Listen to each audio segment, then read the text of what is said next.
Hallelujah. ನಮ್ಮ ಕರ್ತನಾದ ಯೇಸು ಕ್ರಿಸ್ತನ ನಾಮದಲ್ಲಿ ನಿಮ್ಮೆಲ್ಲರಿಗೂ ಶುಭಗಳನ್ನು ತಿಳಿಸಿ ನಿಮ್ಮೆಲ್ಲರನ್ನು ಎಬ್ಬಿಸುವುದಕ್ಕಾಗಿ ದೇವರ ವಾಕ್ಯ ಕೇಳೋಣ ಬನ್ನಿ ಎಂಬುದಾಗಿ ಆಹ್ವಾನಿಸುತ್ತಾ ಮತ್ತೊಂದು ಸಾರಿ ನಿಮ್ಮ ಮುಂದೆ ಬರ್ತಿದ್ದೇನೆ. ದೇವರ ವಾಕ್ಯವನ್ನು ಕೈಯಲ್ಲಿ ಹಿಡ್ಕೊಂಡು ಬರ್ತಿದ್ದೇನೆ. ಬನ್ನಿರಿ ಆತನ ವಾಕ್ಯವನ್ನು ಧ್ಯಾನಿಸೋಣ. ಪರಿಶುದ್ಧ ದೇವರೇ, ನಿಮಗೆ ವಂದನೆಗಳು. ನಮ್ಮೆಲ್ಲರೊಂದಿಗೆ ಮಾತಾಡಿರಿ ಎಂದು ಕ್ರಿಸ್ತನ ನಾಮದಲ್ಲಿ ಬೇಡುತ್ತೇನೆ ತಂದೆಯೇ, ಆಮೇನ್. ಎಚ್ಚರಗೊಂಡಿದ್ದೀರೋ ಇಲ್ಲವೋ ಪ್ರಿಯರೇ? ಯಾವಾಗಲೂ ಎಚ್ಚರಗೊಂಡಿರ್ತೀರಲ್ಲವೇ? ಈಗ 7 ಗಂಟೆ ಆಗಿದೆ. ಈಗಾಗಲೇ ನೀವು ದೇವರ ಸನ್ನಿಧಿಯಲ್ಲಿ ವೈಯಕ್ತಿಕವಾಗಿ ಪ್ರಾರ್ಥಿಸಿಕೊಳ್ಳಬೇಕು. ಈ ಕ್ಲುಪ್ತ ಧ್ಯಾನಕ್ಕೆ ನೀವು ಸೀಮಿತರಾಗಿರಬಾರದು. ಈ ಸಂದೇಶದ ಸಾರಾಂಶವೆಲ್ಲ ಮನಸ್ಸಲ್ಲಿಟ್ಕೊಂಡು ಈ ದಿನವಿಡೀ ದೇವರ ವಾಕ್ಯ ಧ್ಯಾನಿಸಿರಿ. ನೀವು ವೈಯಕ್ತಿಕವಾಗಿ ದೇವರನ್ನು ಸ್ತುತಿಸಬೇಕು. ನೋಡಿ ಪ್ರಿಯರೇ, ದೇವರನ್ನು ಸ್ತುತಿಸುವಂಥದ್ದನ್ನು ಎಲ್ಲರೂ ತಮ್ಮ ಪಾಡಿಗೆ ತಾವು ಮಾಡಬೇಕು. ಎಲ್ಲರೂ ಸೇರಿ ದೇವರನ್ನು ಸ್ತುತಿಸಿ ಹಾಡುಗಳನ್ನು ಹಾಡ್ತೇವೆ, ಹಲ್ಲೆಲೂಯಾ ಅನ್ನುತ್ತೇವೆ, ಅದು ಬೇರೆ ವಿಷಯ. ಆದರೆ ನೀವು ಪ್ರತಿದಿನ ದೇವರನ್ನು ಸ್ತುತಿಸಬೇಕು. ಯಾಕೆ ಎಂದು ಕೇಳುವೀರಾ?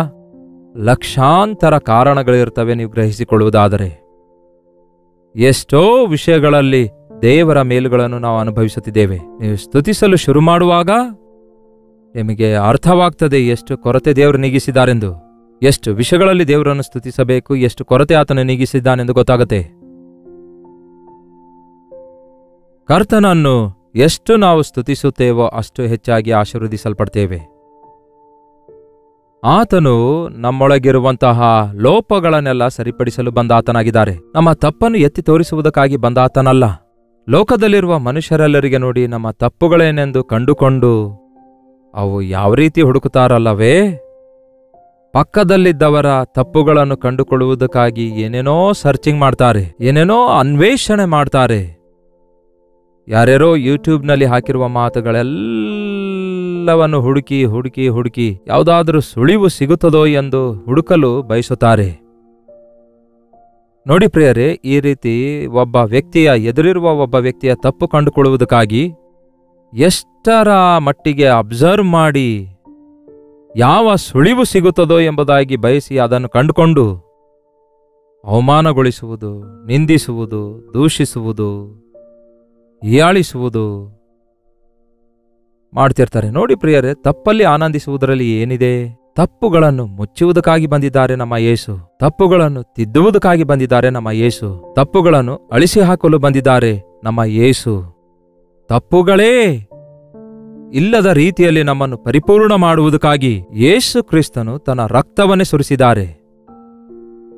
ನೀವೆಂದಾದರೂ ಆಲೋಚನೆ ಮಾಡಿಕೊಂಡಿದ್ದೀರಾ ನಿಮ್ಮ ಜೀವಿತದಲ್ಲಿ ಎಷ್ಟು ತಪ್ಪುಗಳಿವೆ ಎಂದು?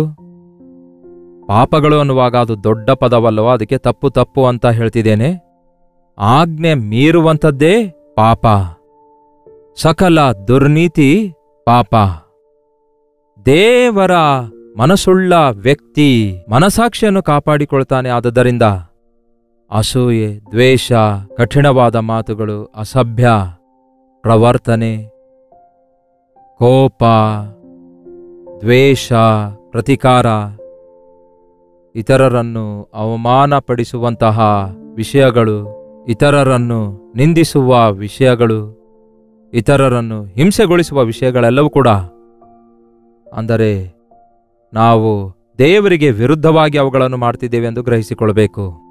ಮನುಷ್ಯರು ಮಾಡುವ ಪ್ರತಿಯೊಂದು ಪಾಪವು ದೇವರಿಗೆ ವಿರುದ್ಧವಾಗಿಯೇ ಮಾಡುತ್ತಾರೆ.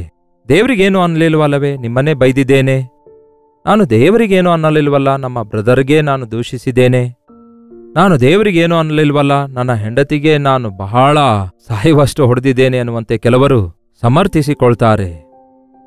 ಕೇಳಿ ಪ್ರಿಯರೇ, ದೇವರ ವಾಕ್ಯಕ್ಕೆ ವಿರುದ್ಧವಾಗಿ ನೀವು ಮಾಡುವ ಪ್ರತಿಯೊಂದು ಕಾರ್ಯ ದೇವರಿಗೆ ವಿರುದ್ಧವಾಗಿ ಮಾಡುವಂಥದ್ದಾಗಿದೆ. ಅದಕ್ಕೆ ಆ ದಾರಿ ತಪ್ಪಿ ಹೋದ ಮಗನು ತಂದೆ ಬಳಿಗೆ ತಿರುಗಿ ಬಂದಾಗ ಏನು ಒಪ್ಪಿಕೊಳ್ತಾನೆ ಗೊತ್ತಾ? ತಂದೆಯೇ, ನಿನಗೆ ವಿರುದ್ಧವಾಗಿಯೂ ಪರಲೋಕಕ್ಕೂ ವಿರುದ್ಧವಾಗಿಯೂ ನಾನು ಪಾಪ ಮಾಡಿದ್ದೇನೆ.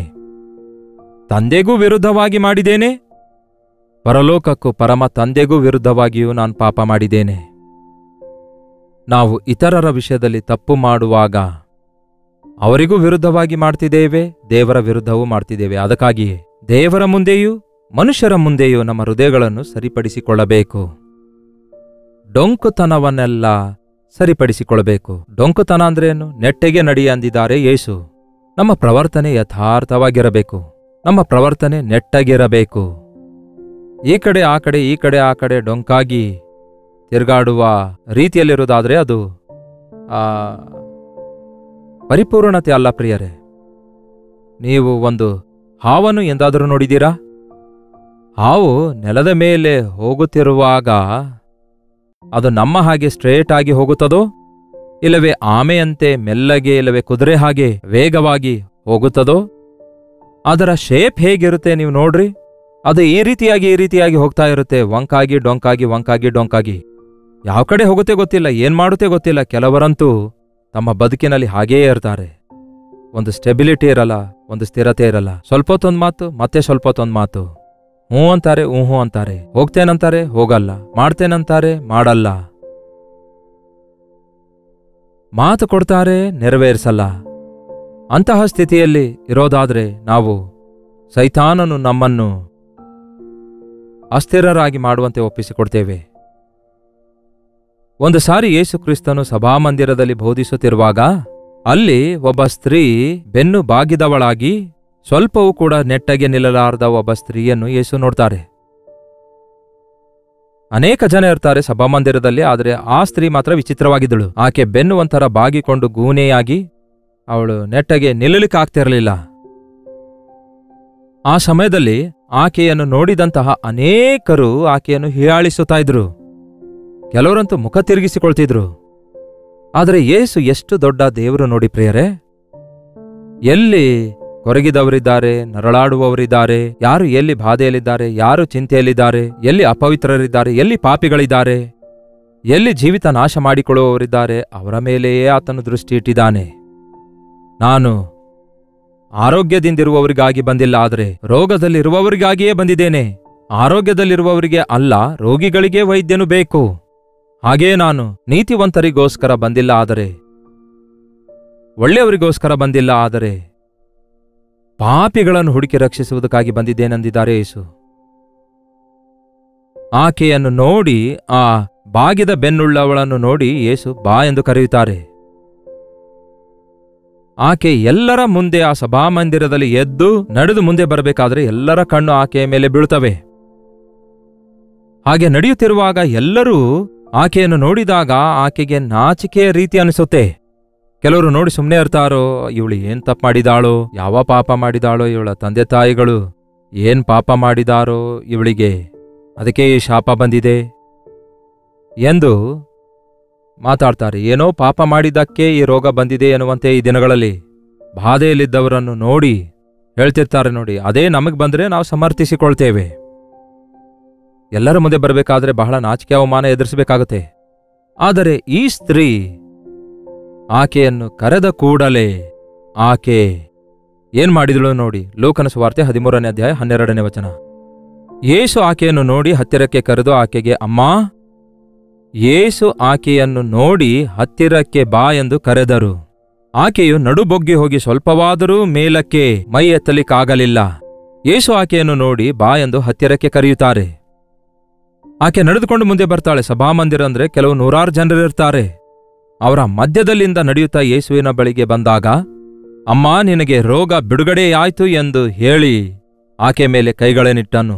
ಆಕೆ ಮೇಲೆ ತನ್ನ ಕೈಗಳನ್ನಿಟ್ಟ ಕೂಡಲೇ ಆಕೆಯು ನೆಟ್ಟಗಾದಳು, ದೇವರನ್ನು ಕೊಂಡಾಡಿದಳು. ಹಲ್ಲೆಲೂಯ. ಈ ದಿನಕ್ಕೂ ಕೂಡ ಯೇಸು ಕ್ರಿಸ್ತನು ಇನ್ಸ್ಟೆಂಟ್ ಆಗಿ ನಿಮ್ಮ ಪ್ರಾರ್ಥನೆ ಕೇಳುವಾತನಾಗಿದ್ದಾರೆ, ನಿಮ್ಮ ಡೊಂಕತನದಿಂದ ಬಿಡುಗಡೆ ಕೊಡುವಾತನಾಗಿದ್ದಾರೆ, ನಿಮ್ಮನ್ನು ಚೆನ್ನಾಗಿ ನಿಲ್ಲುವಂತೆ ಮಾಡುವಾತನಾಗಿದ್ದಾರೆ, ನಿಮ್ಮನ್ನು ಕ್ಷಮಿಸುವಾತನಾಗಿದ್ದಾರೆ, ನಿಮ್ಮನ್ನು ಶುದ್ಧನಾಗಿ ಮಾಡುವಾತನಾಗಿದ್ದಾರೆ. ಮನುಷ್ಯರು ಏನಂದ್ಕೊಂಡ್ರೂ ಪರವಾಗಿಲ್ಲ, ಆತನ ಕರೆಗೆ ನೀವು ವಿಧೇಯರಾಗಿ ಆತನ ಬಳಿಗೆ ಒಂದು ವೇಳೆ ಬರುವುದಾದರೆ ಅದ್ಭುತ ನಡೆಯುತ್ತೆ. ಯೇಸು ನನ್ನ ಕರೆಯುತ್ತಿದ್ದಾರೆಂದು ಆಕೆ ಎಲ್ಲರ ಮುಂದೆ ಎದ್ದು ಆತನ ಮುಂದೆ ಬಂದಾಗ ಆತನು ಕೈಗಳನ್ನಿಟ್ಟಿರುವುದಾದ್ರೆ ಹತ್ತಿರಕ್ಕೆ ಬಂದಿದ್ದಾಳೆಂದರ್ಥ. ಅಮ್ಮ, ನಿನಗೆ ಸ್ವಸ್ಥವಾಯಿತು ಎಂದು ಹೇಳಿ ಆಕೆಯ ಮೇಲೆ ಕೈಯಿಟ್ಟ ಕೂಡಲೇ ವಾಸಿಯಾಗ್ತಾಳೆ. ಆ ನಡು ಬೊಗ್ಗಿದವಳಾಗಿರೋದಾದ್ರೆ ಆ ಬ್ಯಾಕ್ ಬೋನ್ ಬೆಂಡಾಗಿದೆ ಎಂದರ್ಥ. ಎಲುಬುಗಳೆಲ್ಲ ಹಾಗೆಯೇ ಬಾಗಿಕೊಂಡಿವೆ ಎಂದರ್ಥ. ಅಷ್ಟಕ್ಕೂ ಹಾಗೆಯೇ ಬಾಗಿಕೊಂಡಿರುವ ವ್ಯಕ್ತಿಯನ್ನು ನೆಟ್ಟಗೆ ನಡೆಯುವಂತೆ ಮಾಡುವುದು ಈವನ್ ವೈದ್ಯರಿಗೂ ಕೂಡ ಅಸಾಧ್ಯ. May be they may take great process. ಬಹಳ ಚಿಕಿತ್ಸೆ ಕೊಟ್ಟು ಒಂದೊಂದು ಎಲುಬು ಸರಿಪಡಿಸಿಕೊಳ್ಳುತ್ತಾ ಒಂದೊಂದು ಟ್ರೀಟ್ಮೆಂಟ್ ಕೊಡುತ್ತಾ ಕೆಲವು ವರ್ಷಗಳಾದ ಮೇಲೆ ಬಹುಶಃ ನೆಟ್ಟಗೆ ನಡೆಯಬಹುದೇನೋ. ಆದರೆ within a minute, within a ಸೆಕೆಂಡ್ಸ್ಗಳಲ್ಲಿ ಆಕೆ ಮೇಲೆ ಯೇಸು ಕೈ ಇಟ್ಟ ಕೂಡಲೇ ಅವಳು ನೆಟ್ಟಗಾದಳು. ನಮ್ಮಲ್ಲಿರುವ ಡೊಂಕತನ ಏನೆಂದು ಗ್ರಹಿಸಿಕೊಳ್ಳುವುದಾದರೆ ಚೆನ್ನಾಗಿರುತ್ತೆ. ನೋಡಿ ಪ್ರಿಯರೇ, ಅವಳು ನಡು ಬಗ್ಗಿದವಳಾಗಿದ್ರೆ ಹೇಗೆ ನಡೆಯುತ್ತಾಳೆ? ನಡು ಬಗ್ಗಿದವಳಾಗಿರೋದಾದರೆ ಅವಳು ಕೆಳಗೆ ನೋಡುತ್ತಾ ನಡೆಯುತ್ತಾಳೆ. ಆಕೆಗೆ ಆಕಾಶವೇ ಕಾಣಿಸುತ್ತಿಲ್ಲ, ನಕ್ಷತ್ರಗಳು ಕಾಣಿಸುವುದಿಲ್ಲ, ಸೂರ್ಯಚಂದ್ರಗಳು ಕಾಣಿಸುವುದಿಲ್ಲ. ಕೆಳಗಡೆಯೇ ನೋಡುತ್ತಾ ನಡೆಯುತ್ತಾಳೆ. ಬಹಳಷ್ಟು ಜನ ಈ ದಿನ ನಿಮಗೆ ಶರೀರ ಕೂಡ ಚೆನ್ನಾಗೇ ಇದೆ, ನಿಮ್ಮ ಬೆನ್ನೆಲುಬು ಚೆನ್ನಾಗೇ ಇದೆ, ನೀವು ನಡು ಬಗ್ಗಿದವರಾಗಿಲ್ಲ, ನೀವು ನೆಟ್ಟಗೆ ನೋಡ್ತಾ ಇದ್ದೀರಿ, ಆದರೆ ಭೂ ಸಂಬಂಧವಾದವುಗಳ ಮೇಲೆ ಮನಸ್ಸಿಟ್ಕೊಂಡಿದ್ದೀರಿ. ನೀವು ಕ್ರಿಸ್ತನೊಂದಿಗೆ ಎಬ್ಬಿಸಲ್ಪಟ್ಟಿರುವುದರಿಂದ ಮೇಲಿರುವವುಗಳನ್ನೇ ಹುಡುಕಿರಿ ಹೊರತು ಭೂ ಸಂಬಂಧವಾದವುಗಳನ್ನು ಹುಡುಕಬೇಡಿರಿ ಎಂದು ದೇವರು ಹೇಳಿದಾರಲ್ಲವೇ? ಆಧ್ಯಾತ್ಮಿಕವಾದ ಡೊಂಕುತನ ಇದೆ ಪ್ರಿಯರೇ ಮಾನವರಲ್ಲಿ ಈ ದಿನ. ದೇವರನ್ನು ಹುಡುಕುವುದೇ ಇಲ್ವಲ್ಲ. ದೇವರು ನನಗೆ ಹುಡುಕಿರಿ ಅನ್ನುತ್ತಾರೆ. ದೇವರ ಚಿತ್ತವನ್ನು ಹುಡುಕಿರಿ, ದೇವರ ಪ್ರಣಾಳಿಕೆಗಳನ್ನು ಹುಡುಕಿರಿ, ದೇವರ ಸನ್ನಿಧಿ ಹುಡುಕಿರಿ, ದೇವರ ಕೃಪೆಗೋಸ್ಕರ ಬೇಡಿಕೊಳ್ಳಿರಿ. ಅದನ್ನು ಬಿಟ್ಟು ಯಾವಾಗ ನೋಡಿದ್ರು ಏನ್ ತಿನ್ನೋಣ, ಏನ್ ಕುಡಿಯೋಣ, ಏನ್ ಧರಿಸೋಣ, ಇಲ್ಲವೇ ಏನ್ ಸಂಪಾದಿಸೋಣ, ಯಾವ ವ್ಯವಸಾಯ ಮಾಡೋಣ, ಯಾವ ಬಿಸ್ನೆಸ್ ಮಾಡೋಣ, ಯಾವ ಉದ್ಯೋಗ ಮಾಡೋಣ ಎಂಬ ಆಲೋಚನೆಯಿಂದಲೇ ಮನುಷ್ಯನು ಉಳಿದುಕೊಳ್ಳುವುದಾದರೆ ಶಾರೀರಿಕವಾಗಿ ನೀವು ನಡು ಬಗ್ಗಿದವರಾಗಿಲ್ಲದಿರಬಹುದು, ಆದರೆ ಆಧ್ಯಾತ್ಮಿಕವಾಗಿ ಲೋಕದ ಕಡೆಗೆ ಬಾಗಿಕೊಂಡವರಾಗಿಯೇ ಉಳ್ಕೊಂಡಿದ್ದೀರಿ. ಯೇಸುವಿನ ಕಡೆಗೆ ನೋಡಲಾರದವರಾಗಿಯೇ ಉಳ್ಕೊಂಡಿದ್ದೀರಿ. ಈ ದಿನ ಯೇಸು ನಿಮ್ಮನ್ನೇ ಕರೆಯುತ್ತಿದ್ದಾರೆ, ನನ್ನ ಬಳಿಗೆ ಬನ್ನಿರಿ, ನಾನು ನಿಮಗೆ ನೆಟ್ಟಗೆ ಮಾಡುತ್ತೇನೆ, ನಾನು ನಿಮ್ಮನ್ನು ಸರಿಪಡಿಸುತ್ತೇನೆ. ಆಕೆ ಹತ್ತಿರ ಬಂದಾಗ ಯೇಸು ಆಕೆ ಮೇಲೆ ಕೈಯಿಟ್ಟ ಕೂಡಲೇ ಆಕೆ ನೆಟ್ಟಗೆ ನಿಂತಳು. ನಂತರ ದೇವರನ್ನು ಮಹಿಮೆಪಡಿಸಿದಳು. ಚೆನ್ನಾಗಿರುವ ಜೀವಿತ ಕೊಡಲು ಯೇಸು ಆಶಿಸುವವರಾಗಿದ್ದಾರೆ. ನಿಮ್ಮ ಜೀವಿತ ಚೆನ್ನಾಗಿದೆಯಾ? ಚೆನ್ನಾಗಿರುವಂತಹ ಕುಟುಂಬ ಇದೆಯಾ? ಮಕ್ಕಳು ಚೆನ್ನಾಗಿದ್ದಾರಾ? ಚೆನ್ನಾಗಿರುವ ಸಂಪಾದನೆ ಇದೆಯಾ? ನೋಡಲು ಮುದ್ದಾಗಿರುವ ಕುಟುಂಬವಾಗಿ ನಿಮ್ಮ ಸುತ್ತಲೂ ಇರುವವರು ಯೇಸುವನ್ನು ನಂಬಿದವರು ನಿಮ್ಮನ್ನು ಪ್ರತ್ಯೇಕವಾಗಿ ನೋಡಲು ಸಾಧ್ಯವಾಗ್ತಿದೆಯಾ? ಕುಟುಂಬದಲ್ಲಿ ಘರ್ಷಣೆಗಳು, ಕುಟುಂಬದಲ್ಲಿ ಗಲಾಟೆಗಳು, ಕುಟುಂಬದಲ್ಲಿ ಆರ್ಭಾಟಗಳು, ಅನೇಕ ವಿಷಾದಗಳು, ದುಃಖಗಳು, ನಷ್ಟಗಳು, ಸಾಲಗಳು, ಶ್ರಮೆಗಳು ಇದ್ದರೆ ಚೆನ್ನಾಗಿದ್ದೀರಿ ಎಂದು ಅದರ ಅರ್ಥವೋ? ಯೇಸು ಬಾ ಎಂದು ಕರೆಯುತ್ತಿದ್ದಾರೆ, ನಾನು ಸರಿಪಡಿಸುತ್ತೇನೆ ಅನ್ನುತ್ತಾರೆ. ನಿಮ್ಮ ಆರ್ಥಿಕ ಸಂಪಾದನೆ ನಾನು ಸರಿಪಡಿಸುತ್ತೇನೆ ಅನ್ನುತ್ತಾರೆ. ನಿಮ್ಮ ಕುಟುಂಬದಲ್ಲಿರುವ ಮಕ್ಕಳನ್ನು ನಾನು ಸರಿಪಡಿಸುತ್ತೇನೆ ಅನ್ನುತ್ತಾರೆ. ನಿಮ್ಮ ಜೀವಿತ ವಿಧಾನ ನಾನು ಸರಿಪಡಿಸುತ್ತೇನೆ ಅನ್ನುತ್ತಾರೆ. ನನ್ನ ಗಾಯವುಳ್ಳ ಹಸ್ತದಿಂದ ನಿಮ್ಮನ್ನು ಮುಟ್ಟುತ್ತೇನೆ ಎಂಬುದಾಗಿ ಈ ದಿನ ಯೇಸು ನಿಮ್ಮನ್ನು ಆಹ್ವಾನಿಸುತ್ತಿದ್ದಾರೆ. ಹೌದು ಯೇಸುವೆ, ನಾನು ಬಾಗಿಕೊಂಡಿದ್ದೇನೆ, ಮದ್ಯಪಾನಕ್ಕೆ ಬಾಗಿಕೊಂಡಿದ್ದೇನೆ. ಬೆಳಗಾದ್ರೆ ಸಾಕು ಮನಸ್ಸು ಅದರ ಕಡೆಯೇ ಸೆಳೆಯುತ್ತೆ. ದುಡ್ಡಿಗಾಗಿ ಬಾಗಿದ್ದೇನೆ, ಬೆಳಗ್ಗೆ ಎದ್ರೆ ಸಾಕು ದುಡ್ಡಿಗಾಗಿಯೇ ಆಲೋಚಿಸ್ತೇನೆ. ನಾನು ಬಾಗಿಕೊಂಡಿದ್ದೇನೆ ದೇವರೇ, ಬೆಳಗ್ಗೆ ಎದ್ದ ಕೂಡಲೇ ತಪ್ಪಾದ ಸಂಬಂಧ ಇಟ್ಟುಕೊಳ್ಳುವುದಕ್ಕಾಗಿ ತಪ್ಪಾದ ವ್ಯಾಮೋಹದಲ್ಲಿ ಇರ್ತಾ ಇದ್ದೇನೆ ದೇವರೇ. ಲೋಕದ ಕಡೆಗೆ ಬಾಗಿಕೊಂಡಿದ್ದೇನೆ ದೇವರೇ, ನಿಮ್ಮ ಕಡೆಗೆ ನೋಡ್ಲಿಕ್ಕಾಗ್ತಾ ಇಲ್ಲ, ನನ್ನನ್ನು ಸರಿಪಡಿಸಿರಿ ಎಂದು ಬೇಡಿಕೊಳ್ಳುವುದಾದರೆ ಈ ಕ್ಷಣವೇ ಯೇಸು ತನ್ನ ಕೈಗಳನ್ನು ನಿಮ್ಮ ಮೇಲಿಟ್ಟು ನಿಮ್ಮನ್ನು ಸರಿಪಡಿಸಲು ಸಿದ್ಧವಾಗಿದ್ದಾರೆ. ಪ್ರಾರ್ಥನೆ. ಪರಿಶುದ್ಧ ದೇವರೇ, ಪ್ರೀತಿಯುಳ್ಳ ತಂದೆಯೇ, ಮತ್ತೊಂದು ಸಾರಿ ನಿಮ್ಮ ಮಕ್ಕಳನ್ನು ನೋಡಿರಿ. ನಮ್ಮ ಶರೀರಕ್ಕೆ ನೀವು ಆರೋಗ್ಯ ಕೊಟ್ಟಿದ್ದೀರಿ, ನಮ್ಮ ನಡುವು ಚೆನ್ನಾಗಿ ಗಟ್ಟಿಯಾಗಿಯೇ ಇದೆ, ಆದರೆ ನಮ್ಮ ಮನಸ್ಸೇ ಬಾಗುತ್ತಾ ಇದೆ, ಬೊಗ್ಗಿಕೊಂಡಿದೆ. ಪಾಪ ಇಚ್ಛೆಗಳಿಗೋಸ್ಕರ ತವಕಿಸುತ್ತಾ ಇದೆ, ಲೋಕದ ಆಸೆಗಳಿಗೋಸ್ಕರ ಆಶಿಸುತ್ತಲೇ ಇದೆ.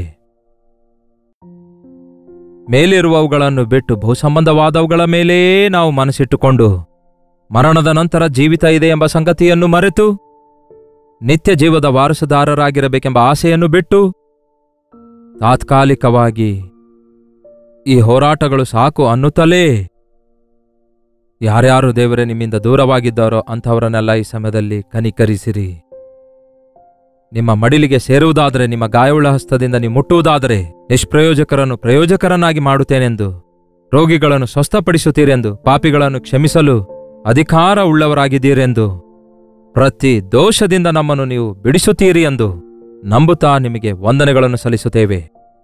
ಈ ಸಮಯದಲ್ಲಿ ಲೈವ್ನಲ್ಲಿ ವೀಕ್ಷಿಸುತ್ತಿರುವ ಪ್ರತಿಯೊಬ್ಬರೂ ಕೂಡ ಬಿಡುಗಡೆ ಹೊಂದುವ ಹಾಗೆ ನೆಟ್ಟಗೆ ನಿಂತವರಾಗಿ ನಿಮ್ಮನ್ನು ಸ್ತುತಿಸಿ ನಿಮಗಾಗಿ ಜೀವಿಸಲು ಸಹಾಯ ಮಾಡಿರಿ ಎಂದು ಕ್ರಿಸ್ತನ ನಾಮದಲ್ಲಿ ಬೇಡುತ್ತೇನೆ ತಂದೆಯೇ, ಆಮೆನ್. ತಂದೆಯಾದ ದೇವರ ಪ್ರೀತಿಯು, ಮಗನಾಗಿರುವ ಕ್ರಿಸ್ತನ ಕೃಪೆಯು, ಆದರಣೆ ಕರ್ತನಾದ ಪವಿತ್ರಾತ್ಮನ ಸಹವಾಸವು ಕೂಡಿ ಬಂದಿರುವ ನಮ್ಮೆಲ್ಲರ ಸಂಗಡ ಇಂದಿಗೂ ಸದಾಕಾಲಕ್ಕೂ ನೆಲೆಯಾಗಿರಲಿ. ಆಮೇನ್. ದೇವರಿಗೆ ಸ್ತೋತ್ರ. ನಿಮ್ಮ ಪ್ರಾರ್ಥನಾ ಮನವಿಗಳನ್ನು 8939731313 ನಂಬರ್ಗೆ ಹಾಗೂ ಇತರ ದೇಶದಿಂದಲೂ ಸಹ ವೀಕ್ಷಿಸುವುದಾದರೆ ಹೊಡಲ್ಪಟ್ಟಂತಹ ಇದೇ ನಂಬರ್ಗೆ ನಿಮ್ಮ ಮನವಿ ಕಳಿಸಿಕೊಡಿರಿ. ಮತ್ತು doctor Jaipal Kannada YouTube channel ಅನ್ನು ಸಬ್ಸ್ಕ್ರೈಬ್ ಮಾಡಿಕೊಳ್ಳಿರಿ. ನೀವು ಎಲ್ಲಿಂದ ವೀಕ್ಷಿಸ್ತಾ ಇದ್ದೀರೆಂದು ನಿಮ್ಮ ಹೆಸರು ಲೈವ್ ಚಾಟ್ನಲ್ಲಿ ಟೈಪ್ ಮಾಡಿರಿ. ನಿಮಗೋಸ್ಕರ ಎಷ್ಟೋ ಭಾರದಿಂದ ಪ್ರಾರ್ಥಿಸ್ತಿದ್ದೇವೆ. ನಿಮ್ಮ ಭಾರಗಳೆಲ್ಲ ಕಳಿಸುವಾಗ ಅವುಗಳನ್ನು ಕರ್ತನ ಸನ್ನಿಧಿಯಲ್ಲಿಟ್ಟು ನಿಮಗಾಗಿ ಪ್ರಾರ್ಥಿಸ್ತಿದ್ದೇವೆ. ನೀವು ಕೂಡ ಪ್ರಾರ್ಥಿಸಿರಿ, ತಪ್ಪದೆ ದೇವ್ರ ಜಯ ಕೊಡ್ತಾರೆ. Doctor Jaipal Kannada YouTube channel subscribe ಮಾಡಿಕೊಳ್ಳಿರಿ. ಇತರರಿಗೂ ಕೂಡ ಅವುಗಳನ್ನು ಶೇರ್ ಮಾಡಿರಿ. ಕಲ್ವರಿ ಸೇವೆಯ ಮುಖಾಂತರ ಮಾಡುವ ಟಿವಿ ಸೇವೆಗಾಗಿ ಪ್ರಾರ್ಥಿಸಿರಿ. ಅನೇಕ ಭಾಷೆಗಳವರಿಗೆ ಕರ್ತನ ಸುವಾರ್ತೆ ಸಾರಿ ಅವರನ್ನು ರಕ್ಷಣೆಗೆ ನಡೆಸಲು ಪ್ರಯತ್ನಿಸುತ್ತಿದ್ದೇವೆ. ನಮಗಾಗಿ ಪ್ರಾರ್ಥಿಸಿರಿ. ಕರ್ತನ ಚಿತ್ತವಿರುವುದಾದರೆ ಮತ್ತೆ ನಾಳೆ ಇದೇ ಅನುದಿನದ ಧ್ಯಾನ ಎಂಬ ಕಾರ್ಯಕ್ರಮದಲ್ಲಿ ಲೈವ್ನಲ್ಲಿ ನಾಳೆ ಮತ್ತೆ ಭೇಟಿಯಾಗೋಣ. ಅಲ್ಲಿವರೆಗೂ ದೇವರ ಮಹಾಕೃಪೆ ನಿಮ್ಮೆಲ್ಲರೊಂದಿಗಿರಲಿ.